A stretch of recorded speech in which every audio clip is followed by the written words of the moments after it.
I was well named. I'm a natural skeptic, a doubting Thomas.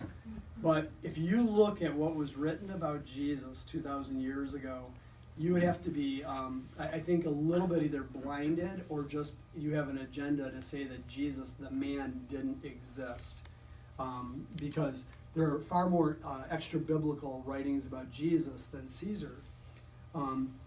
We have writings of people that hated Jesus, and they were trying to extinguish Jesus and Christians that wrote about him, contemporaneous, within just a few, maybe 30 years, which is amazing. But the most amazing thing is we look at the Gospels, and those will be challenged, the New Testament. There are tens of thousands of copies of manuscripts of the New Testament that we have today, tens of thousands that were written, they're pieces, right? But from 30 years after the death of Jesus to 300 years after the death of Jesus, in all sorts of languages scattered all over the world, and they all say the same thing. When we look at Caesar, who no one disagrees existed, there's less than 100, and the earliest copy of anything about Caesar is 900 years after the death of Jesus. So you have to ask yourself, well, if I'm going to question, did Jesus really live? Well, why do we accept Caesar? Nobody questions that. 900 years after his death, and with Jesus we have 30 years after his death. A recent convert, I like, this was a woman that really came to faith. She was an atheist and totally changed her life. But she said there were two things that changed her faith journey. And she had people trying to teach her about Jesus, and she wanted none of it. The two things is she had a baby, and she just said, I just don't think this could happen without a creator. So she started researching. She goes, and I just love the way she said it. She said, well, something happened 2,000 years. That people would be driven into catacombs, and still the numbers of Christians, exponentially growing, when you would be killed if you admitted you loved Jesus. So we have to decide today ourselves, who is Jesus? And it's just a decision. Not making a decision is making a decision. Is Jesus our God?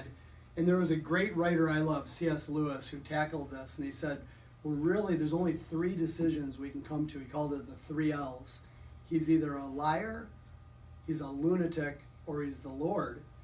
So he's either a liar because he said he's God, and if he's not, he's really a scoundrel. We should not take the cross off the building and close the school and the church.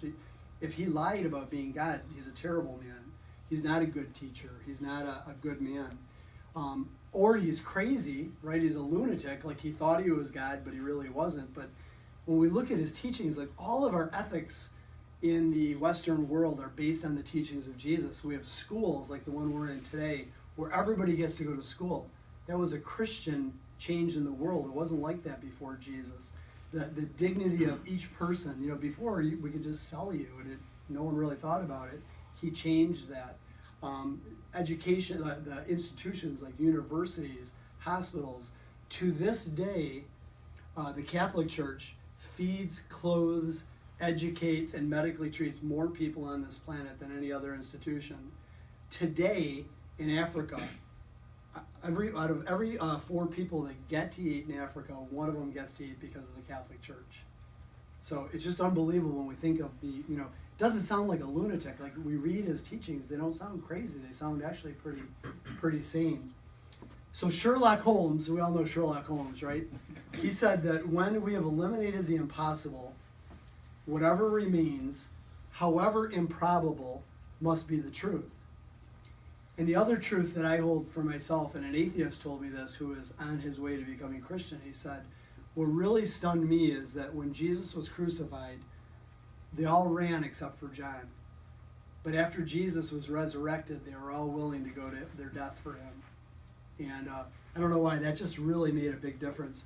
There's one of the apostles, St. Philip, had 7 daughters, and there was a town where there was a well, and they built like a fort around the well. So the only way you could get water in the desert was to walk through the gates of this fort.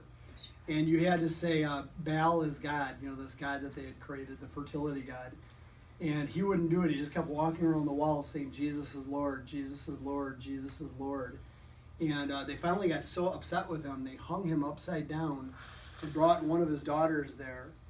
And said, all you got to do is say Jesus isn't God. And he said no, and they killed her.